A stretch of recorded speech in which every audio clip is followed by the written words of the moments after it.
नमस्कार दोस्तों, कैसे हैं आप लोग? कैपिटल सिविल सर्विस में आप लोगों का स्वागत है।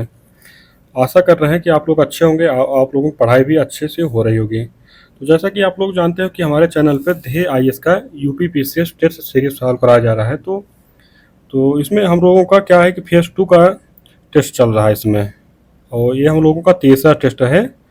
और इसमें क्या है कि हम लोग जो करंट अफेयर आ रहा है उसको हम लोग स्किप कर रहे हैं, क्योंकि करंट अफेयर जो है ना, ये 2023 का करंट अफेयर है। तो जब 2024 का करंट अफेयर आने लगेगा, जैसे जनवरी 2024 से आगे के टेस्ट में है, 2024 से आने लगेगा, तो हम लोग उसके करंट अफेयर को भी सॉल्व करते हुए चलेंगे। तो इसमें दो टेस्ट हमारे जो है ऑलरेडी कंप्लीट हो चुके हैं फेज सेकंड के। अगर आप लोग नहीं देखे हैं तो प्ले लिस्ट में जाकर इनको देख सकते हैं। तो इनमें से हम आपसे बार बार कह रहे हैं कि इसका आप लोग क्या है ना कि नोट्स भी बनाते चलिए। नोट्स बनाने से क्या है कि आप लोग इसको कम समय में ही रिवीजन कर सकते हैं। ये क्या है कि टेस्ट जो बनाए ही गए हैं, ध्येय के हो गए, जीएस वर्ड के हो गए, तमाम टेस्ट ये एक नोट्स टाइप के बनाए गए हैं। तो चलिए चलते हैं हम लोग क्वेश्चन पर चलते हैं और क्वेश्चन को देखते हैं।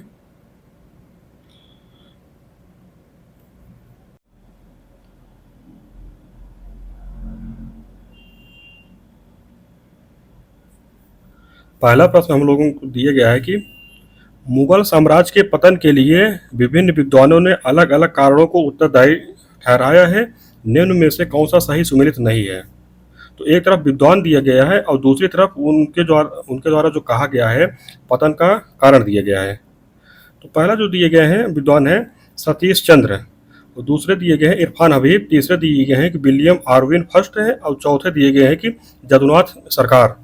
तो इनके अनुसार जो मुगल साम्राज्य के पतन का कारण है उसे हमको सुमेल करना है। सतीश चंद्र के द्वारा क्या कहा गया है? सतीश चंद्र के द्वारा माना गया है कि मुगल साम्राज्य का जो पतन हुआ था वो अर्थव्यवस्था के चौपट होने के कारण हुआ था। तो पहला कथन हमारा सुमेलित है। और इरफान हबीब के द्वारा माना गया था कि मुगल साम्राज्य का पतन कृषि संकट के कारण हुआ था, ये भी हमारा सुमेलित है। विलियम आर्विन फर्स्ट के द्वारा माना गया था कि मुगल साम्राज्य के पतन के लिए सैनिक अदक्षता जिम्मेदार था, ये भी हमारा सुमेलित है। चौथे हैं जदुनाथ सरकार। तो इनके द्वारा जो कहा गया है कि इनके द्वारा कहा गया था कि भारतीय समाज जो है मूल रूप से सड़ा हुआ था और यह सब उनकी सैनिक राजनीतिक दुर्बलता में स्पष्ट था। तो ये सुमेलित नहीं है, हमारा चौथा नहीं सुमेलित है। तो ये हमारा उत्तर हो जाएगा। हमको बताना था कि कौन सा हमारा सुमेलित नहीं है। तो दूसरा क्वेश्चन देखते हैं हम लोग। दिया गया है कि 1781 का संशोधन अधिनियम के संबंध में कौन सा कथन सही नहीं है? तो पहला कथन दिया गया है कि इस कानून ने गवर्नर जनरल तथा काउंसिल को सर्वोच्च न्यायालय के क्षेत्राधिकार से मुक्त कर दिया था, तो हमारा सही हो जाएगा पहला कथन। और दूसरा कथन दिया गया है कि इस कानून ने राजस्व संबंधी मामलों तथा राजस्व वसूली से जुड़े मामलों को सर्वोच्च न्यायालय के क्षेत्र का अधिकार के बाहर कर दिया गया, ये भी हमारा सही हो जाएगा।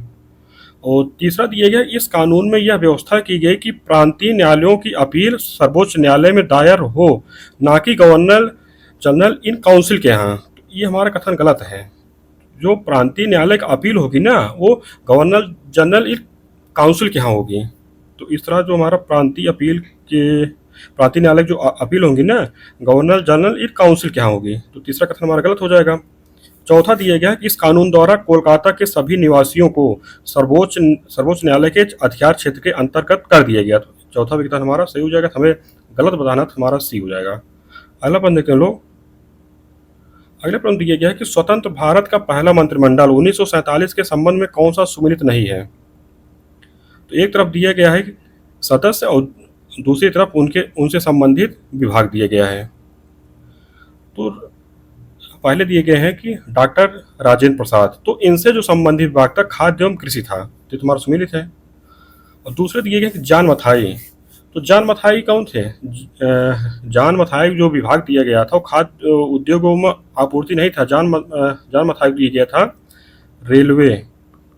रेलवे परिवहन दिया गया था।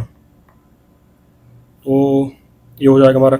उद्योग एवं आपूर्ति किसको दिया गया था? ये दिया गया था डॉक्टर श्यामा प्रसाद मुखर्जी को। डॉक्टर श्यामा प्रसाद मुखर्जी को दिया गया था। और तीसरा दिया गया है डॉक्टर बी.आर. अम्बेडकर, तो इनको जो विभाग दिया गया था वो दिया गया विधि, ये हमारा सुमेलित है। चौथा दिया गया सी.एच. भाभा को दिया गया था वाणिज्य, ये हमारा सुमेलित है। हमें बताना कौन सा सुमेलित नहीं है तुम्हारा बी हो जाएगा। अगला प्रश्न देखते लो। दिया गया है कि सर्वोच्च न्यायालय ने किस वाद में कहा कि भारतीय संविधान की नींव मौलिक अधिकारों और नीति निर्देशक सिद्धांतों के संतुलन पर आधारित है। दिया गया है कि यशा बोम्मईवाद, बेरू बेरूबारी मामला, केशवानंद भारतीवाद, मिनर्वा मिल्स मामला। बताइए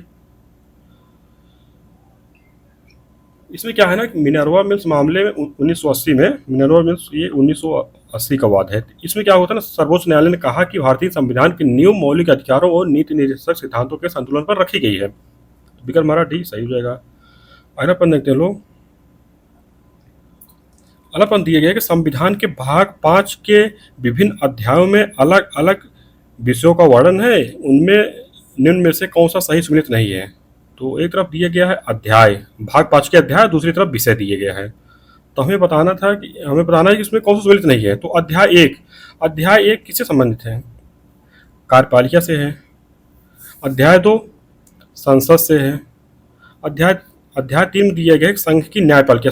संघ के न्यायपालिका वर्णन नहीं भैया। अध्याय 3 में दिया गया है राष्ट्रपति की विधायी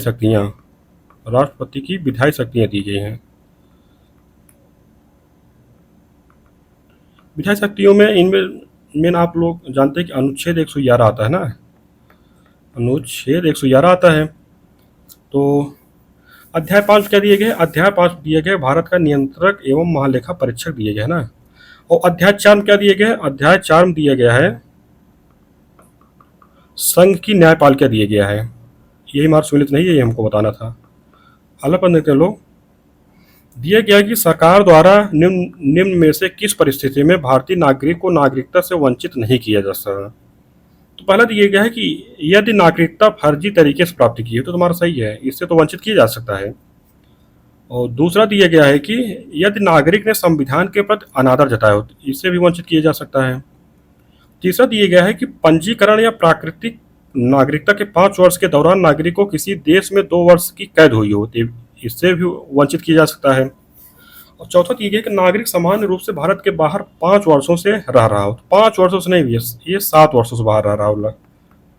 ये हमारा, यही हमको बताना था, ये हमारा सही हो जाएगा डी। अगला प्रश्न देखते हैं लोग। दिया गया है कि संविधान के 6ठी अनुसूची के अंतर्गत प्रशासन के संबंध में निम्न में से कथनों पर विचार कीजिए।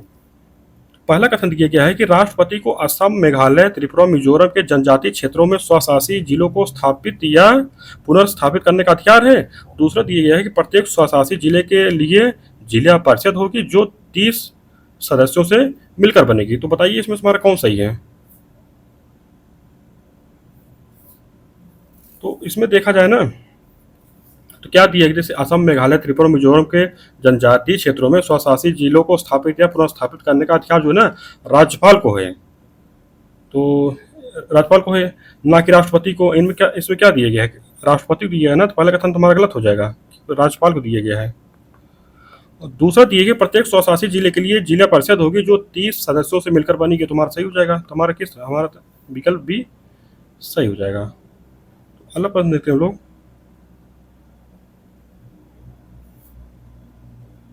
अगला प्रश्न दिया गया कि संविधान में चुनाव आयोग के स्वतंत्र और निष्पक्ष कार्य करने के लिए अनेक उपबंध किए गए हैं, परंतु निम्न में से कौन से उपबंध संविधान में नहीं है। कूट के माध्यम से सही उत्तर चुने। कूट हम लोग देख लीजिए इसमें। तो पहला दिया गया मुख्य निर्वाचन आयुक्त की सेवा के शर्तों में उनकी नियुक्ति के पश्चात उसके लिए गैर लाभकारी परिवर्तन नहीं किया जा सकता है। दूसरा दिया गया है कि मुख्य निर्वाचन आयुक्त के अतिरिक्त अन्य निर्वाचन आयुक्त को उन्हीं आधारों पर हटाया जा सकता है जिस रीत व आधार पर उच्चतम न्यायालय के न्यायाधीश को हटाया जाता है। तीसरा दिया गया है कि सेवानिवृत्ति के बाद निर्वाचन आयुक्त को सरकार द्वारा अन्य दूसरी नियुक्तों पर नियुक्त नहीं किया जाएगा। तो बताइए इसमें से हमारा कौन सा प्रावधान है जो संविधान में उल्लिखित नहीं है। तो इसमें देखा जाए तो हमारा पहला कथन दिया है कि मुख्य निर्वाचन आयुक्त की सेवा शर्तों में उनकी नियुक्ति के पश्चात उसके लिए गैर लाभकारी परिवर्तन नहीं की जा सकती। ये तो हमारा सही है, इसका उपबंध दिया गया है। और जो दूसरा दिया गया है कि मुख्य निर्वाचन आयुक्त के अतिरिक्त अन्य की बात कर रहा है, अन्य निर्वाचन आयुक्त को भी उन्हीं आधारों पर हटाया जा सकता है जिस रीत व आधार पर उच्चतम न्यायालय के न्यायाधीशों को हटाया जाता है। ऐसा नहीं भैया, ये जो अन्य निर्वाचन आयुक्त होते हैं उनको जो हटाना मतलब हटाया जाता है, ये मुख्य निर्वाचन आयुक्त के द्वारा इनको सिफारिश की जाती है ना, उसी आधार पर इनको हटा दिया जाता है, तो ये हमारा गलत है। तीसरा ये है कि सेवानिवृत्ति के बाद निर्वाचन आयुक्त को सरकार द्वारा अन्य दूसरी नियुक्तियों पर नियुक्त नहीं किया जाता, ऐसा नहीं है, इनको नियुक्त किया जा सकता है, ये भी हमारा गलत है। तुम्हारा ये विकल्प बन जाएगा 2 और 3। अगला प्रश्न देखते लो। दिए गया है कि नीचे 2 कथन दिए गए हैं, जिनमें से एक को अभिकथन ए और दूसरे को कारण आर कहा गया है। तो कथन दिया गया है कि नीति आयोग ना तो संवैधानिक और ना ही वैधानिक निकाय है। कारण दिया गया है कि इसका ना तो संविधान में उल्लेख है और ना ही संसद के किसी अधिनियम द्वारा अधिनियमित किया गया है। तो बताइए इसमें हमारा क्या सही है। इसमें देखा जाए तो नीति आयोग ना तो संवैधानिक है और ना ही वैधानिक निकाय है, क्योंकि इसका सृजन जो किया गया है भारत सरकार के कार्यपालिकी संकल्प के द्वारा किया गया है। दूसरे शब्दों में अगर कहा जाए ना तो यह एक गैर संवैधानिक अथवा संविधानेतर निकाय है, साथ ही यह एक गैर वैधानिक है निकाय भी है। तो इस तरह हमारा ए तथा आर दोनों सही है, तथा आर जो है एक ही सही व्याख्या करता है, हमारा विकल्प ये सही हो जाएगा। तो अगला प्रश्न देखते हैं लोग। अगला प्रश्न दिया गया है कि संघ लोक सेवा आयोग के संबंध में कौन सा कथन सत्य नहीं है। दिया गया है कि राष्ट्रपति को अध्यक्ष तथा सदस्यों की सेवा शर्तें निर्धारित करने का अधिकार है। और दूसरा दिया गया आयोग में नियुक्त आदेश सदस्यों को भारत सरकार या राज्य सरकार के अधीन कम से कम 15 वर्ष का काम करने का अनुभव हो। तीसरा दिया गया कि संविधान में आयोग के सदस्यों के लिए योग्यता का उल्लेख नहीं है। चौथा दिया गया है कि आयोग के अध्यक्ष या सदस्यों पर लगे कदाचार के आरोप की जांच पर उच्चतम न्यायालय द्वारा दी गई सलाह राष्ट्रपति के लिए बाध्यकारी होती है। तो इसमें हमें बताना है कि हमारा कौन सा कथन गलत है। तो इसमें देखा जाए जो पहला कथन दिया गया ना, राष्ट्रपति को अध्यक्ष तथा सदस्यों की सेवा शर्तें निर्धारित करने का अधिकार है, तो ये तुम्हारा सही हो जाएगा। दूसरा दिया गया है कि आयोग में नियुक्त आधे सदस्यों को भारत सरकार या राज्य सरकार के अधीन कम से कम 15 वर्ष काम करने का अनुभव हो। 15 वर्ष नहीं हुई है, 10 वर्ष काम करने का अनुभव हो, तो बी हमारा गलत हो जाएगा। तीसरा ये है कि संविधान में आयोग के सदस्यों के लिए योग्यता का उल्लेख नहीं किया गया है, तो ये भी हमारा सही हो जाएगा। और चौथा है आयोग के अध्यक्ष या सदस्यों पर लगे कदाचार के आरोप की जांच पर उच्चतम न्यायालय द्वारा दी गई सलाह राष्ट्रपति के लिए बाध्यकारी होती है, ये तुम्हारा सही है। तो हमें बताना कौन सा कथन गलत है, हमारा बी गलत है। तो अगला प्रश्न देखते हैं लोग। अगले प्रश्न दिए गए कि संसद ने संविधान अनुसूचित जनजाति आदेश संशोधन विधेयक 2024 तथा संविधान अनुसूचित जाति और जनजाति आदेश संशोधन विधेयक 2024 को पारित कर दिया है। इनके संबंध में निम्न में से कौन सा कथन सही है। पहला दिया गया है कि संविधान अनुसूचित जनजाति आदेश संशोधन विधेयक का उद्देश्य आंध्र प्रदेश तथा तेलंगाना में अनुसूचित जनजातियों की सूची को संशोधित करना है। दूसरा दिया गया कि संविधान अनुसूचित जाति और अनुसूचित जनजाति आदेश संशोधन विधेयक का उद्देश्य उड़ीसा में अनुसूचित जाति जनजाति की सूची में संशोधन करना है। तो बताइए इसमें हमारा कौन सही है। जो पहला कथन दिया गया है ना कि संविधान अनुसूचित जाति आदेश संशोधन विधेयक का उद्देश्य आंध्र प्रदेश, ये सिर्फ आंध्र प्रदेश में ही मतलब इसके प्रावधान को लागू करना है, तेलंगाना में नहीं लागू करना है, तो पहला कथन हमारा गलत हो जाएगा। दूसरा दिया गया जो संविधान अनुसूचित जाति और जनजाति आदेश संशोधन विधेयक का उद्देश्य उड़ीसा में अनुसूचित जाति और जनजाति की सूची में संशोधन करे, तो हमारा सही हो जाएगा। तो हमारा कौन सा विकल्प है, हमारा विकल्प भी सही है। तो अगला प्रश्न देखते लो। अगले प्रश्न दिया गया है कि सिख गुरुओं के संदर्भ में निम्नलिखित में से कौन सा कथन सही नहीं है। पहला कथन दिया गया है कि मुगल बादशाह अकबर ने सिख गुरु रामदास को 5 बीघा जमीन दान में दी थी, ये तुम्हारा सही हो जाएगा। दूसरा दिया गया है कि सिख गुरु अर्जुन देव ने तरन तारण तथा करतारपुर नामक नगर का निर्माण करवाया, ये भी हमारा सही है। और तीसरा दिया गया है कि गुरु हरगोविंद ने अनिवार्य आध्यात्मिक कर लेना प्रारंभ किया, तो हरगोविंद के द्वारा नहीं किया गया था, ये अर्जुन देव के द्वारा किया गया था। अर्जुन देव के द्वारा अनिवार्य आध्यात्मिक कर लेना प्रारंभ किया गया था, तो हमारा तीसरा ही गलत है। चौथा दिया गया है गुरु अमरदास ने अपनी गद्दी गोविंदवाल में स्थापित की, ये भी हमारा सही हो जाएगा। तो हमें बताना कौन सा गलत, हमारा गलत है, तुम्हारा सी हो जाएगा, गलत है। अगला प्रश्न देखते लो। अगला प्रश्न है कि नीचे 2 कथन दिए गए हैं, जिनमें से एक को अभिकथन ए और दूसरे को कारण आर कहा गया है। तो अभिकथन दिया गया है कि अवध के नवाब शुजाउद्दौला ने 1759 ईस्वी में मुगल बादशाह शाह आलम द्वितीय का लखनऊ में स्वागत किया और उसे संरक्षण दिया। और कारण दिए गए कि तुरानी वजीर इमादुल मुल्क की शत्रुता तथा सुरक्षा कारणों से शाह आलम द्वितीय को दिल्ली छोड़ना पड़ा था। बताइए इसमें हमारा कौन सही है। इसमें क्या है ना कि मुगल बादशाह अहमद शाह ने गाजीउद्दीन इमादुल मुल्क को वजीर बनाया, परंतु इमादुल मुल्क ने अपने पहले क्या था ना कि अहमद शाह को गद्दी से हटाकर अंधा कर जेल में डाल दिया। उसके बाद मुगल बादशाह आलमगीर द्वितीय की भी हत्या करवा दी। अली और जो शाह आलम द्वितीय थे, इनका नाम था अली गौहर भी नाम था इनका। तो आलमगीर द्वितीय के पुत्र थे और उसने अपने को बिहार में मुगल बादशाह घोषित कर दिया, परंतु वह इमादुल मुल्क के कारण जो है दिल्ली पर अधिकार नहीं कर पाया। ऐसी स्थिति में सुरक्षा कारणों से उसने अवध के नवाब शुजाउद्दौला के यहाँ लखनऊ में कुछ दिन तक रहा। तो हमारा कथन भी सही है और कारण भी सही है, और तथा कारण जो है कथन की व्याख्या भी कहता है। हमारा विकल्प ये सही हो जाएगा। अगला पन्ने के लोग इसमें दिए गया है कूका आंदोलन के संबंध में निम्न कथनों पर विचार कीजिए और कूट के माध्यम से सही कथन चुनिए। तो पहला कथन दिया गया है कि यह आंदोलन एक धार्मिक आंदोलन के रूप में प्रारंभ हुए, परंतु बाद में राजनीतिक आंदोलन में परिवर्तित हो गया, जिसका उद्देश्य अंग्रेजों को यहाँ से बाहर निकालना था। तो पहला कथन हमारा सही है। और दूसरा दिया कि कूका आंदोलन की शुरुआत भगत जवाहर मल द्वारा की गई, तो ये भी हमारा सही है। और तीसरा दिए गए कि 1863 ईस्वी में कूका आंदोलन का नेतृत्व राम सिंह कूका ने किया, तो हमारा सही है।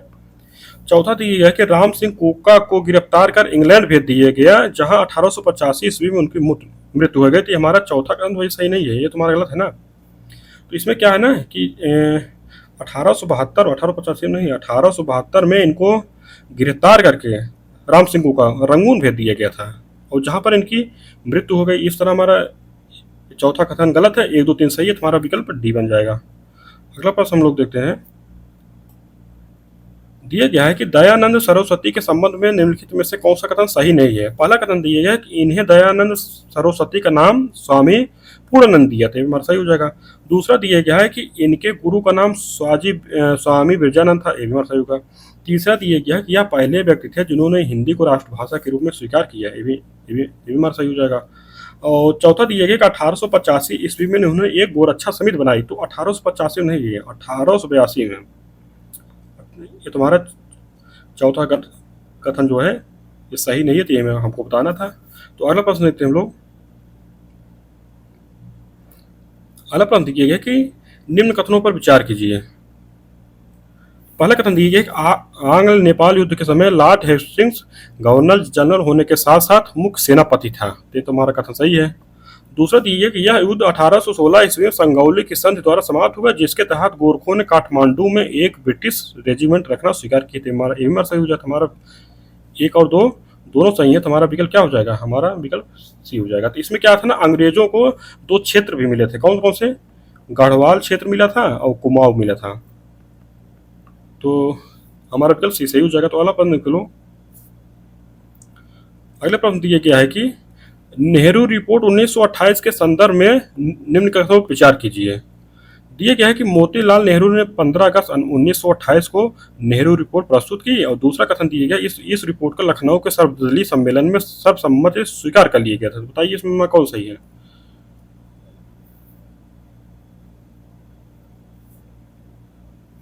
तो इसमें क्या हुआ था ना, जिसे मई 1928 ईस्वी में भारत के संविधान का प्रारूप तैयार करने के लिए मोतीलाल नेहरू की अध्यक्षता में नेहरू कमेटी का गठन किया गया था। कब किया गया था, मई 1928 में। और उसमें क्या था कि जिसमें अध्यक्ष के अतिरिक्त 9 इसमें क्या था ना, एक अध्यक्ष थे और 9 सदस्य थे, एक अध्यक्ष 9 सदस्य थे, और इन्होंने अपनी रिपोर्ट का प्रस्तुत की थी 10 अगस्त 1928 को प्रस्तुत की। तो पहला कथन तुम्हारा गलत हो जाएगा। और दूसरा जो दिया कि इस रिपोर्ट को लखनऊ के सर्वदलीय सम्मेलन में सर्वसम्मति से स्वीकार कर लिया था, तो ये तुम्हारा सही हो जाएगा। तो इस तरह हमारा विकल्प भी सही है। अगला प्रश्न देखते लो। दिए गए सोशलिस्ट पार्टी के संबंध में दिए गए कथनों में से कौन सा कथन सही नहीं है। तो पहला कथन दिया गया है कि इस पार्टी की स्थापना 1934 ईस्वी में की गई थी, तुम्हारा सही है। और दूसरा दिया गया कि सोशलिस्ट पार्टी को पहले आम चुनाव में लोकसभा की कुल 12 सीटें प्राप्त होती है, ये सही है। तीसरा दिया गया है कि इस पार्टी ने 1946 ईस्वी में कैबिनेट मिशन के प्रस्ताव को स्वीकार कर लिया। स्वीकार नहीं किया भैया, इन्होंने क्या किया था कि इस कैबिनेट मिशन का विरोध किया था। तो तीसरा कथन हमारा गलत है। चौथा दिया कि सोशलिस्ट पार्टी ने माउंटबेटन योजना को अस्वीकार किया तथा भारत विभाजन का विरोध किया था, तो ये सही है, हमें गलत बताना था, तुम्हारा सी हो जाएगा। अगला प्रश्न देखते हैं लोग। दिए गए उत्तर प्रदेश के विभिन्न जिलों से हड़प्पा कालीन स्थल प्राप्त हुए हैं, निम्नलिखित में से कौन सा सम्मिलित नहीं है? एक तरफ स्थल दिया गया है, एक तरफ दिया गया है जिला। तो आलमगीरपुर कहाँ भैया? आलमगीरपुर मेरठ में है, सही तो सही है। हुलास कहाँ है? सहारनपुर में है। मांडी कहाँ है? मुजफ्फरनगर में है। बड़गांव कहाँ है? बड़गांव जो है भैया वो सहारनपुर में है। यही हमारा सम्मिलित नहीं है, हमारा ये हमको बताना था, तुम्हारा भी विकल्प डी हो जाएगा। तो अगला प्रश्न चलो। अगला प्रश्न हम लोग दिए, चोल कालीन बृहदीश्वर या राजराजेश्वर मंदिर के संबंध में कौन सा कथन सही नहीं है? तो पहला कथन दिया गया कि यह प्रथम चोल मंदिर है जिसके चारों तरफ चार दीवारी बनाया गया, तो तुम्हारा सही हो जाएगा। दूसरा दिया गया कि इस मंदिर का निर्माण 7 वर्षों में पूर्ण हुआ, तो भी हमारा सही है। और तीसरा कथन दिया गया कि इस मंदिर में एकात्मक नंदी की मूर्ति है जो कि भारत में नंदी की दूसरी सबसे बड़ी मूर्ति है, तो भी हमारा सही है। चौथा दिया गया है इसका विमान 15 मंजिला पिरामिड के आकार का है, तो ये तुम्हारा सही नहीं है। 15 मंजिला नहीं है, 13 मंजिला है। इस तरह हमको गलत बताना था, हमारा विकल्प डी हो जाएगा। अगला प्रश्न देखते लो। अगले प्रश्न में दिया गया है कि बौद्ध ग्रंथ के संबंध में निम्नलिखित में से कौन से कथन सही हैं? कूट के माध्यम से सही उत्तर चुनिए। तो पहला कथन दिया गया है कि दीर्घ निकाय गद्य एवं पद्य दोनों में लिखा गया है। और दूसरा दिया गया है कि अंगुत्तर निकाय के अंतिम भाग में महात्मा बुद्ध के अंतिम उपदेश का वर्णन मिलता है। तीसरा दिया गया है कि बौद्ध ग्रंथ भाषा शास्त्र को बौद्ध धर्म का विश्वकोश कहा जाता है। चौथा दिया गया है बौद्ध ग्रंथ अभ्यम पिटक में पहली बार संस्कृत भाषा का प्रयोग मिलता है। बताइए। तो इसमें क्या है ना कि जो पहला कथन दिया गया है कि दीर्घ निकाय गद्य एवं पद्य दोनों में लिखा है, ये तुम्हारा सही है। और दूसरा दिया गया है कि अंगुत्तर निकाय के अंतिम भाग में महात्मा बुद्ध के अंतिम उपदेश का वर्णन, ये हमारा कथन गलत है। अंगुत्तर निकाय में नहीं मिलता है, ये दीर्घ निकाय में मिलता है, तो गलत हो जाए। तीसरा दिया गया है कि बौद्ध धर्म व्यासा सूत्र को बौद्ध धर्म का विश्वकोश कहा जाता है, ये भी हमारा सही हो जाएगा। चौथा दिया गया है कि बौद्ध ग्रंथ अभ्यम पिटक में पहली बार संस्कृत भाषा का प्रयोग मिलता है, ये भी हमारा सही हो जाएगा। तो हमारा कौन सा विकल्प सही? हमारा विकल्प बी सही हो जाएगा। अगला प्रश्न देख लो। दिए गया कि प्रादीपिक खंड के संबंध में निम्नलिखित कथनों पर विचार कीजिए। पहले दिए गए कि उत्तर पूर्व में कार्बी एंगलांग तथा मेघालय के पठार प्रादीपिक खंड के ही विस्तार हैं। और दूसरा दिए कि पश्चिम बंगाल में मालदा भ्रंश उत्तर पूर्व में स्थित मेघालय व कार्बी एंगलांग पठार को छोटा नागपुर पठार से अलग करता है। इसमें क्या है ना, इसमें हमारा दोनों कथन सही है, तो हमारा क्या हो जाएगा? हमारा विकल्प भी विकल्प हमारा सी सही हो जाएगा। तो अगला प्रश्न देखते हैं लोग। अगले प्रश्न दिया गया सूची 1 को सूची 2 से सुमेलित करें तथा नीचे दिए गए कोड की सहायता से सही उत्तर चुनिए। तो सूची 1 में दिए गए हैं जागीर के प्रकार और सूची 2 में दिया गया है उनकी विशेषता। तो इसमें हमको मिलाना है। तो मसरूत जागीर किसको आते हैं? 1 मिनट इसमें हम लोग विकल्प देख लें। चलिए देखते हैं।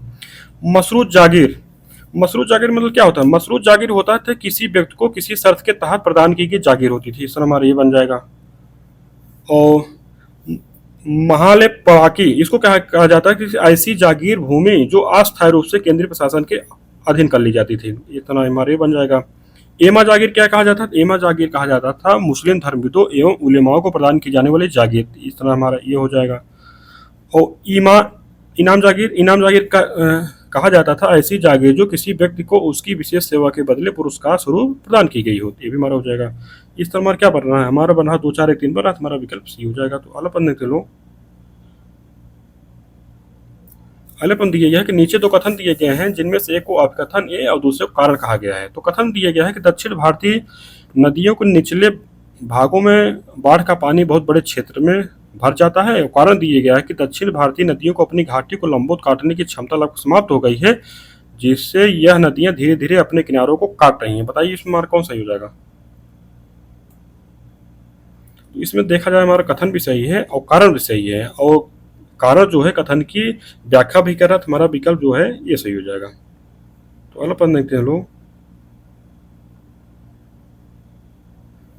अगले प्रश्न दिए है कि मेवाड़ के शासक राणा कुंभा के संबंध में निम्नलिखित कथनों में से कौन सा हमारा कथन सही है बताना है। हमारे कथन कौन सा सही है? तो पहला कथन दिया गया कि राणा कुंभा ने मालवा के शासक महमूद खिलजी को परास्त किया था, ये तो हमारा सही हो जाएगा।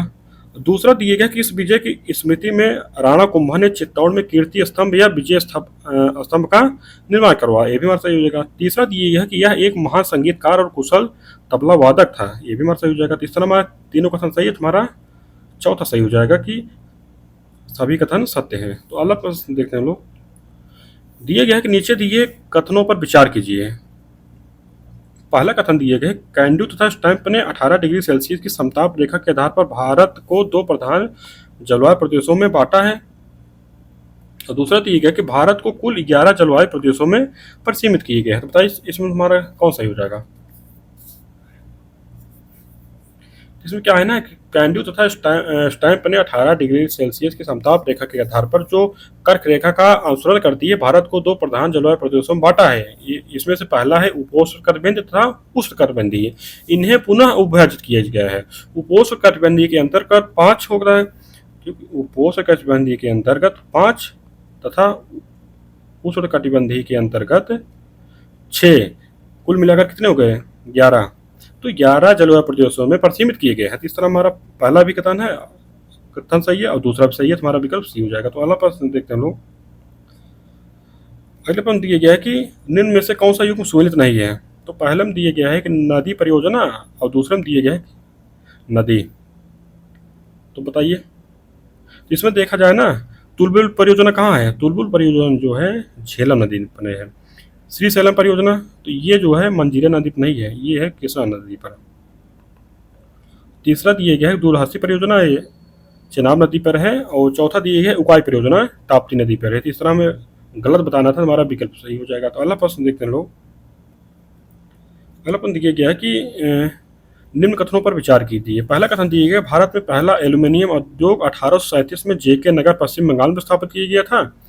और दूसरा दिया गया कि भारत में पहली ऊनी मिल की स्थापना मुंबई में की गई थी। तो बताइए इसमें हमारा कौन सही हो जाएगा। इसमें देखा जाए ना, तो जो पहला कथन दिया गया है कि भारत में पहला एल्यूमिनियम उद्योग 1837 में जेके नगर पश्चिम बंगाल में स्थापित किया गया, ये तुम्हारा सही हो जाएगा। दूसरा जो ये भारत में पहली ऊनी मिल जो है ना मुंबई में नहीं की गई थी भैया, ये कानपुर में की गई थी। तो दूसरा कथन हमारा गलत है, हमारा विकल्प भी सही हो जाएगा। तो अगला प्रश्न देखते हैं हम लोग।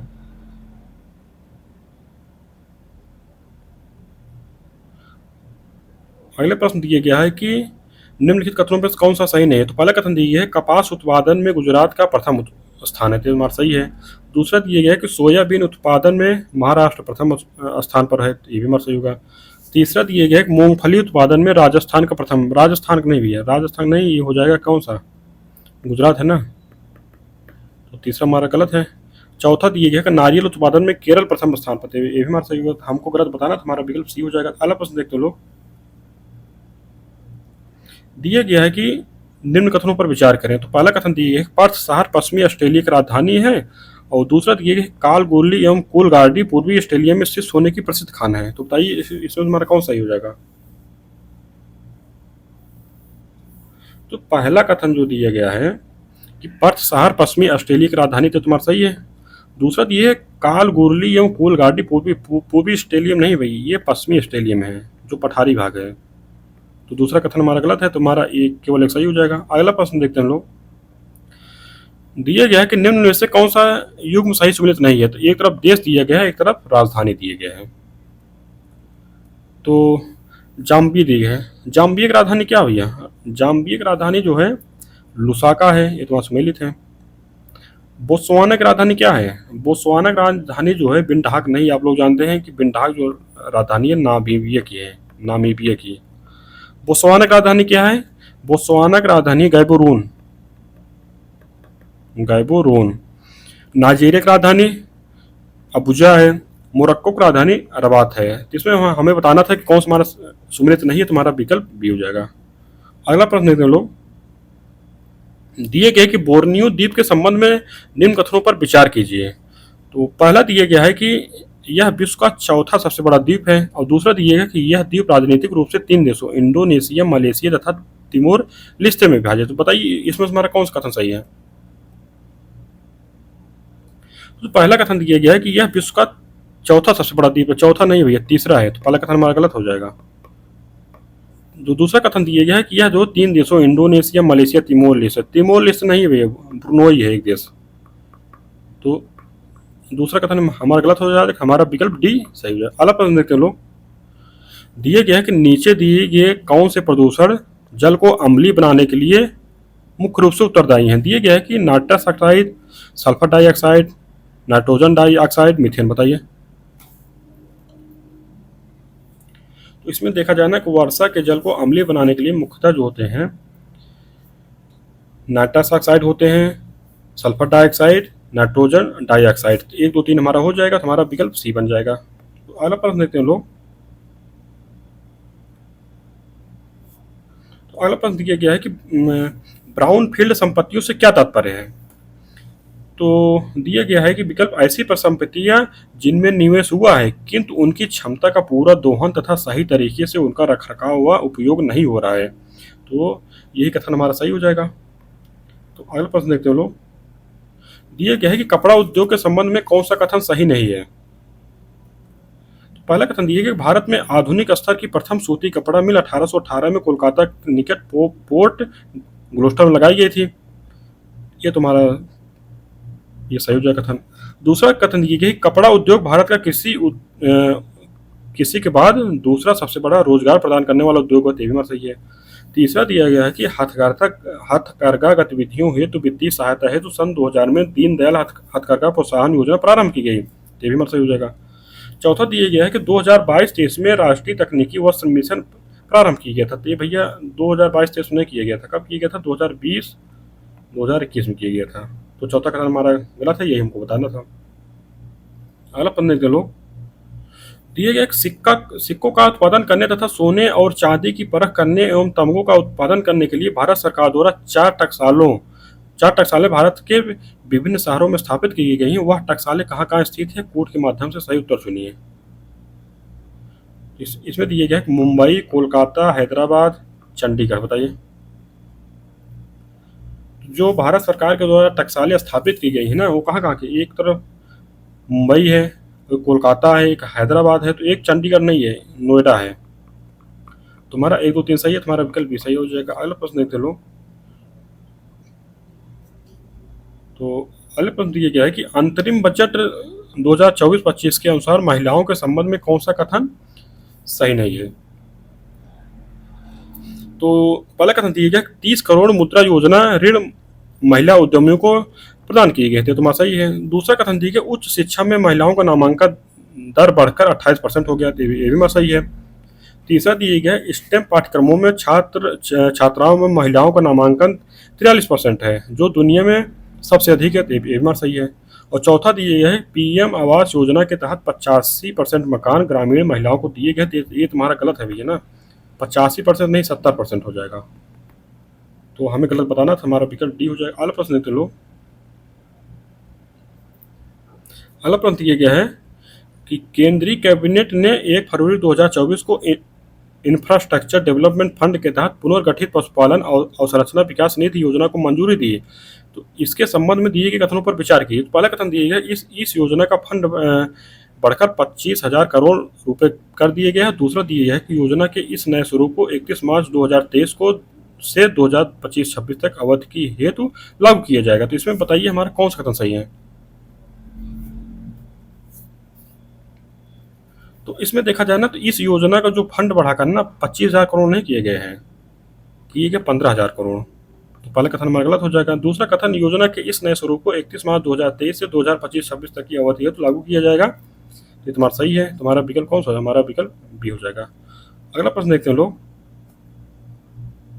अगला प्रश्न दिया गया कि इको फ्रेंडली पहलों और प्रोजेक्ट को बढ़ावा देने के लिए धन जुटाने के उद्देश्य से किस बैंक ने ग्रीन रूपी टर्म डिपॉजिट योजना लॉन्च की है। दिए गया है HDFC, IDBI, SBI, इनमें से कोई नहीं। बताइए।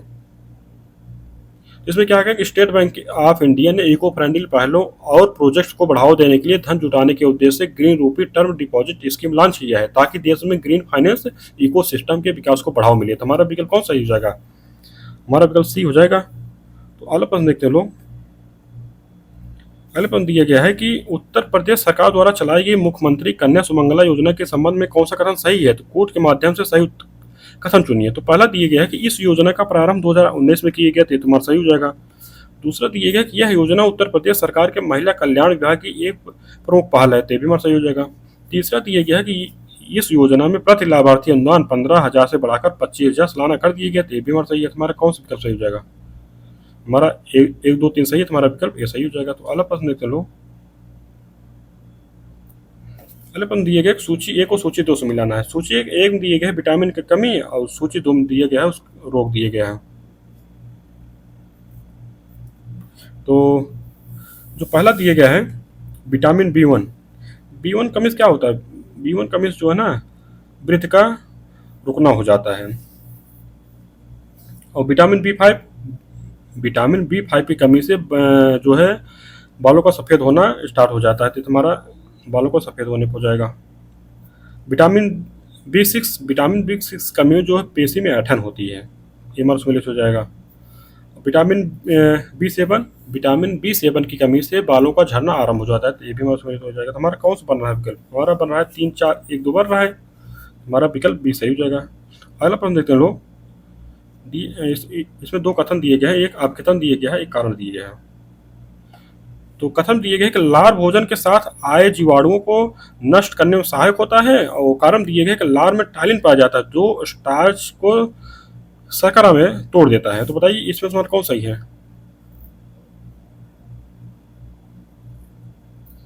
तो इसमें देखा जाए तो लार भोजन के साथ आए जीवाणुओं को नष्ट करने में सहायक होता है। तो इसमें क्या है ना कि लार में जो है ना टाइलिन पाया जाता है, एक पाया जाता है लाइसोजाइम। क्या पाया जाता है?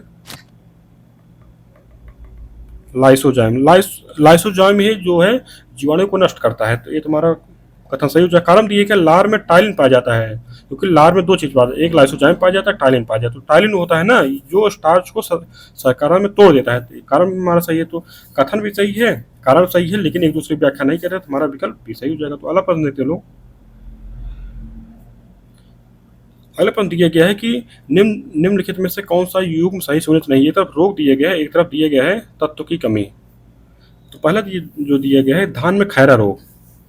धान में खैरा रोग जो होता है ना, ये जस्ता की कमी से होता है ना, जस्ता या जिंक की कमी से, ये तो सुमित नहीं है। दूसरा ये है कि मक्का में सफ़ेद कली रोग, जस्ता की कमी से, ये तो हमारा हो जाएगा। फूल गोभी में ब्राउनिंग रोग, बोरान की कमी से होता है। चौथा तो ये गया है कि नींबू में डाई बैक रोग, कॉपर की कमी से होता है। तो हमारा बी सी डी हमारा सुमित है, ए हमारा सुमित नहीं, वही हमें बताना था। अगला प्रश्न है हम लोगों का। दिया गया है कि यदि सेल्सियस पैमाने पर तापमान 200 डिग्री सेल्सियस है, तो इसका मान फ़ारेनहाइट पैमाने पर क्या होगा?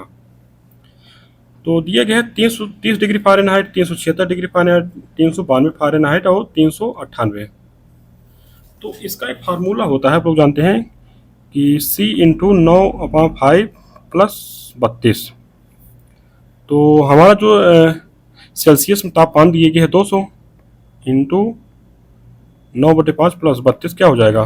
40, 392 हो रहा है ना, 392 फ़ारेनहाइट। हमारा विकल्प जो है सी सही हो जाएगा। अगला प्रश्न देखते हैं लोग। अगले प्रश्न दिए गया है कि कथन दिए गया है और कारण दिए गया है। तो कथन दिए गए सूर्योदय तथा सूर्यास्त के समय सूर्य लाल रंग का प्रतीत होता है, और कारण दिए गए कि लाल रंग का प्रकीर्णन सबसे कम होता है। बताइए इसमें कौन सही है?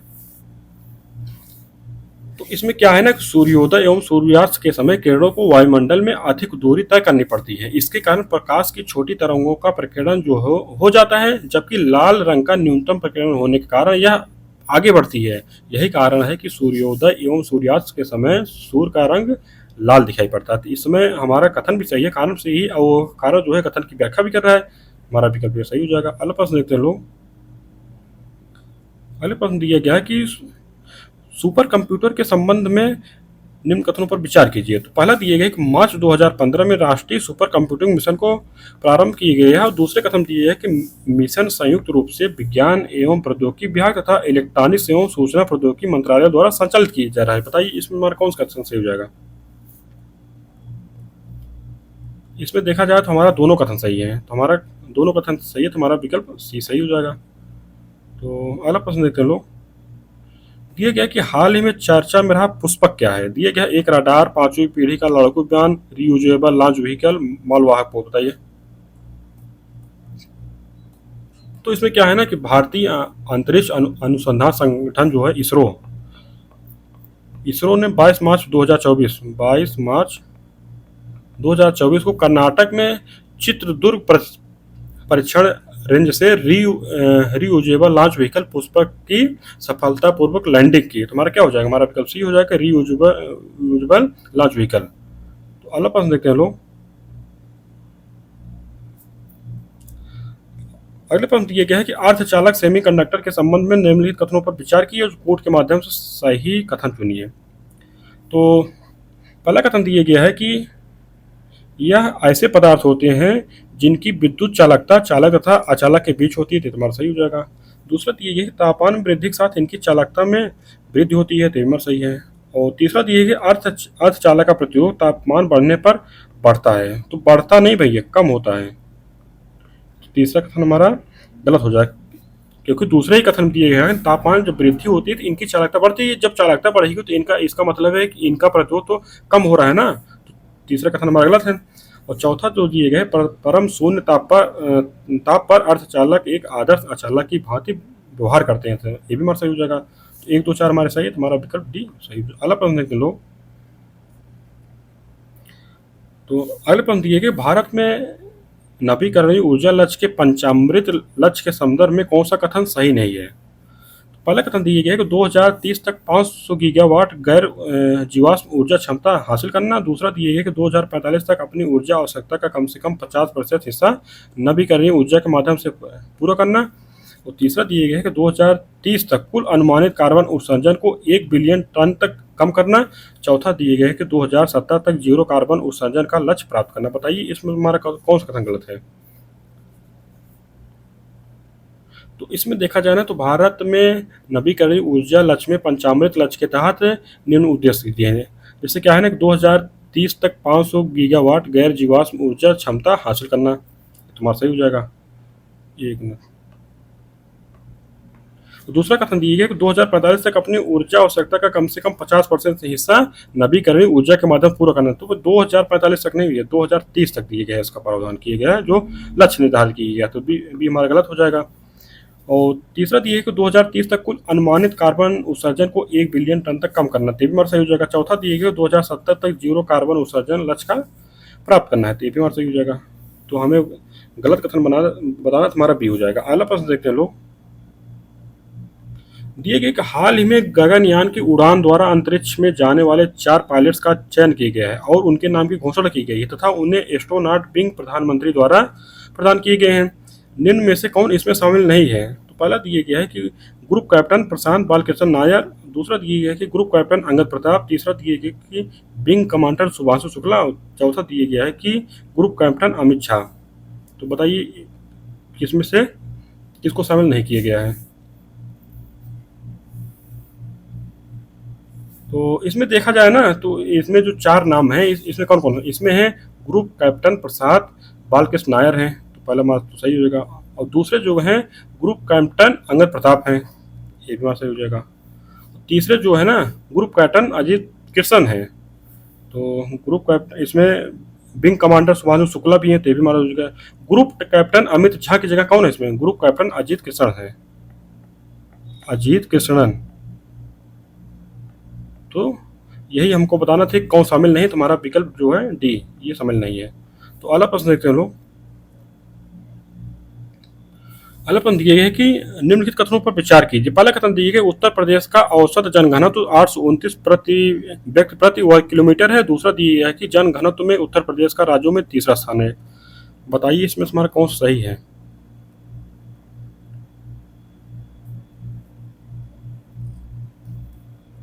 तो इसमें देखा ना कि 2011 की अंतिम जनगणना के अनुसार जो है उत्तर प्रदेश का औसत जनघनत्व 829 व्यक्ति प्रति वर्ग किलोमीटर है। तो ये तुम्हारा सही हो जाएगा ना। और राष्ट्रीय औसत क्या है? राष्ट्रीय औसत है 382 और उससे ज़्यादा है। और जनघनत्व की दृष्टि से यह देश के राज्यों में चौथे स्थान पर है, तीसरा नहीं भैया, ये हमारा चौथे स्थान पर है। तो दूसरा कथन हमारा गलत हो जाएगा। हमारा केवल कथन एक सही है। तुम्हारा विकल्प डी हो जाएगा केवल एक। अगला प्रश्न देखते लोग। दिए क्या है कि जनगणना 2011 के अनुसार सर्वाधिक ग्रामीण एवं शहरी शिशु जनसंख्या वाला राज्य व केंद्र शासित क्षेत्र कौन सा है, बताइए। तो इसमें दिया गया है कि बिहार एवं दिल्ली, उत्तर प्रदेश एवं दिल्ली, बिहार एवं लक्षद्वीप, उत्तर प्रदेश एवं लक्षद्वीप। तो इसमें हमारा क्या सही हो जाएगा? तो देखा जाए तो जनगणना 2011 के अनुसार सर्वाधिक ग्रामीण एवं शहरी शिशु जनसंख्या वाला राज्य एवं केंद्र शासित प्रदेश जो है ना, उत्तर प्रदेश है और दिल्ली है। हमारा विकल्प भी सही हो जाएगा। तो अगला प्रश्न देखते लोग। दिए गया है कि 2011 की जनगणना अनुसूचित जाति जनगणना के संदर्भ में निम्नलिखित कथनों पर विचार कीजिए। पहला कथन दिए गए, अनुसूचित जाति की जनसंख्या उत्तर प्रदेश की कुल जनसंख्या का 20.7% है। और दूसरा कथन दिए गए, अनुसूचित जाति की जनसंख्या देश की कुल जनसंख्या का 15.6% है। बताइए इसमें हमारा कौन सा कथन सही है? तो इसमें देखा जाए कि अनुसूचित जाति की जनसंख्या उत्तर प्रदेश की कुल जनसंख्या का 20.7% है ना, तो पहला कथन तो हमारा सही है। दूसरा दिया गया है कि अनुसूचित जाति की जनसंख्या देश की कुल जनसंख्या का 15.6% नहीं है भैया, 16.6% है। तो दूसरा कथन हमारा गलत है, केवल एक हमारा सही है। तुम्हारा विकल्प भी सही हो जाएगा। अगला प्रश्न देखते लोग। अगला प्रश्न दिया गया है कि जनगणना 2011 के अनुसार उत्तर प्रदेश के अनुसूचित जनजातियों में लिंगानुपात है। दिया गया है कि 931, 941, 951, 961। तो बताइए। तो जो है 2011 की जनगणना के अनुसार उत्तर प्रदेश की अनुसूचित जनजातियों में लिंगानुपात जो है ना 951 है। तुम्हारा विकल्प सी सही हो जाएगा। अगला प्रश्न देखते लोग। ये क्या है कि जनगणना 2011 के अनुसार निम्नलिखित में से कौन सा राज्य सर्वाधिक ग्रामीण जनसंख्या प्रतिशत वाला राज्य है? दिए गए असम, उड़ीसा, बिहार, मिजोरम। बताइए। इसमें जो सर्वाधिक ग्रामीण जनसंख्या प्रतिशत वाला राज्य है ना, वो बिहार है। तो बिहार में कितना परसेंट है ग्रामीण जनसंख्या? तो ये है लगभग 88%, 88.70%। हमारा विकल्प सी हो जाएगा। तो अगला प्रश्न देखते हैं लोग। अगला प्रश्न दिया गया है कि निम्नलिखित कथनों में से कौन सही है? तो पहला कथन दिया है कि मित्र मेला नामक संस्था की स्थापना विनायक दामोदर दास सावरकर ने 1904 में की थी। और दूसरा कथन दिया है कि इस संस्था के लोगों ने प्ले कमिश्नर आयस्ट की हत्या गोली मारकर हत्या कर दी थी। बताइए तो इसमें हमारा कौन सा कथन सही है? तो इसमें क्या है ना, जो पहला कथन दिया गया है तो इसमें से है कि विनायक दामोदर दास सावरकर ने 1904 ईस्वी में नासिक में मित्र मेला नामक संस्था की स्थापना की, जो आगे चलकर अभिनव भारत के नाम से जानी गई थी। क्या? अभिनव भारत नाम से। वैसे देखा जाए, आप लोग एक बार थोड़ा इसको देख लीजिएगा कि ये मित्र मेला की स्थापना शायद ना 1899 में किया गया था इसकी स्थापना, और 1904 में इसका नाम जो है अभिनव भारत कर दिया गया था। तो इसमें दिया गया सही दिया गया है, तो आप लोग देख लीजिएगा। दूसरा दिया गया है, इस संस्था के लोगों ने प्ले कमिश्नर आयस्ट की गोली मारकर हत्या कर दी थी। तो इस संस्था के लोगों के द्वारा जो प्ले कमिश्नर की हत्या नहीं की गई थी, प्ले कमिश्नर की हत्या जो की गई थी कब की थी? 1897 ईस्वी में चापेकर बंधुओं द्वारा की गई थी, चापेकर बंधुओं के द्वारा। तो इस तरह हमारा एक सही है और दूसरा कथन हमारा गलत है। तो हमारा विकल्प ये सही हो जाएगा। लेकिन आप लोग इसको एक बार देख लीजिएगा, इसमें दिया गया है ना। अगला प्रश्न देखते हैं लोग। दिए गया है कि निम्नलिखित में से किस एक ने अपनी पुस्तक में लिखा कि कांग्रेस की स्थापना ब्रिटिश सरकार की एक पूर्व निश्चित गुप्त योजना के अनुसार की गई थी? दिए गया है कि विलियम वेडरबर्न, एओ हुम, रजनी पामदत्त, बाल गंगाधर तिलक। बताइए। तो इनके क्या है कि रजनी पामदत्त ने अपनी पुस्तक इंडिया टुडे, इनकी पुस्तक क्या है? इंडिया टुडे है। इंडिया टुडे में लिखा है कि कांग्रेस की स्थापना ब्रिटिश सरकार की एक पूर्व निश्चित गुप्त योजना के अनुसार की गई थी। हमारा विकल्प सी सही हो जाएगा। अगला प्रश्न देखते हैं लोग। अगले प्रश्न है सूची ए को सूची 2 से मिलाना है। एक तरफ दिए गए समाचार पत्र और दूसरे में दिए गए संस्थापक संपादक। तो समाचार पत्र दिए गए सोशलिस्ट। तो सोशलिस्ट के संपादक कौन थे? सोशलिस्ट के जो संपादक थे यसे डांगे थे। हिंदुस्तान स्टैंडर्ड के संपादक कौन थे? हिंदुस्तान स्टैंडर्ड के संपादक थे सच्चिदानंद सिन्हा थे। बम्बई दर्पण के संपादक थे बाल शास्त्री। बंगाली के संपादक थे सुरेंद्रनाथ बनर्जी थे। तो इस तरह हमारा क्या बन रहा है? हमारा बन रहा है 4, 3, 2, 1 बन रहा है।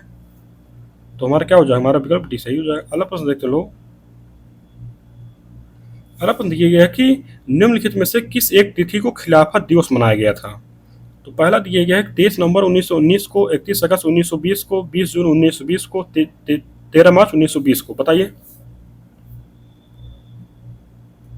तो इसमें देखा जाए क्या है ना कि ये जो मनाया गया था 23 नवंबर 1919 को दिल्ली में अखिल भारतीय खिलाफत कमेटी का अधिवेशन हुआ था। इसमें क्या हुआ था ना, ये अधिवेशन था, वो गांधी जी ने इसकी अध्यक्षता भी की थी। और 20 जून 1920 को इलाहाबाद में हिंदुओं मुस्लिमों की संयुक्त बैठक में असहयोग के अस्त्र को अपनाए जाने का निर्णय लिया गया था।